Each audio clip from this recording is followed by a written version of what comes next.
বাগেরহাটের ফকিরহাটে ৫৬ বছরের ঐতিহ্যবাহী গাবখালী মাধ্যমিক বিদ্যালয়টি এখন শিক্ষার্থীদের জন্য এক মৃত্যু ফাঁদ। জরাজীর্ণ ভবনের ছাদ খসে শিক্ষার্থীরা আহত হওয়ার পর ভবনটি পরিত্যক্ত ঘোষণা করা হয়েছে। বর্তমানে তীব্র জায়গা সংকটে খোদ প্রধান শিক্ষকের কক্ষেই চলছে পাঠদান।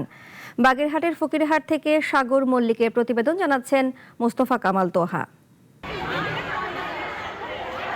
শ্রেণীকক্ষের সিলিংয়ের দিকে তাকালে দেখা যায় আকাশ আর দেয়ালে বড় বড় ফাটল।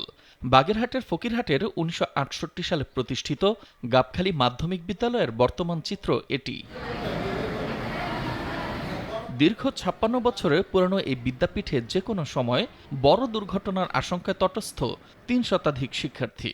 সম্প্রতি ছাদ থেকে পলিস্টার খসে ও চলন্ত ফ্যান ছিঁড়ে শিক্ষক শিক্ষার্থী আহত হওয়ার পর ভবনটি পরিত্যক্ত ঘোষণা করা হয়। এখন বাধ্য হয়ে প্রধান শিক্ষকের কক্ষ সহ ছোট ছোট রুমে গাদাগাদি করে চলছে পাঠদান। আমাদের ওই ভবনটি খুবই পুরাতন হয়ে গেছে এবং সেখান থেকে ছাদ খুলে পড়ছে এবং দেয়ালে ফাটল ধরেছে।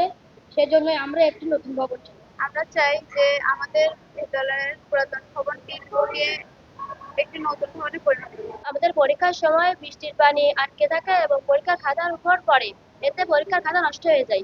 পরীক্ষার সময় আমরা ভালোভাবে পরীক্ষা দিতে পারি না। বৃষ্টির সময়ে ছাদ থেকে পানি পড়েছে এবং ওই সময় আমরা যে পরীক্ষাগুলো নিয়েছি, পরীক্ষার খাতায় উপরে পানি পড়েছে, ছেলে মেয়েদের খুব অসুবিধা হয়েছে। তারপর ওদের মাথার উপরেও পানি পড়েছে ক্লাস চলাকালীন। স্টুডেন্ট অলরেডি আহত হয়েছে এবং বিদ্যুৎ সংযোগও বিচ্ছিন্ন হয়েছে। আমাদের অলরেডি শিক্ষার্থীদের কমন রুমগুলো ছেড়ে দিতে হয়েছে। প্রধান শিক্ষকের প্রশাসনিক কার্যক্রমের অফিসটা ছেড়ে দিতে হয়েছে মূল যে শিক্ষক মিলনায়তন এটাও। তো সবকিছু মিলায় আমরা অত্যন্ত সমস্যার মধ্যে আছি। বিষয়টি নিয়ে কথা বলতে গেলে উপজেলা প্রশাসন জানায় দ্রুত বিকল্প ব্যবস্থার চেষ্টা চলছে।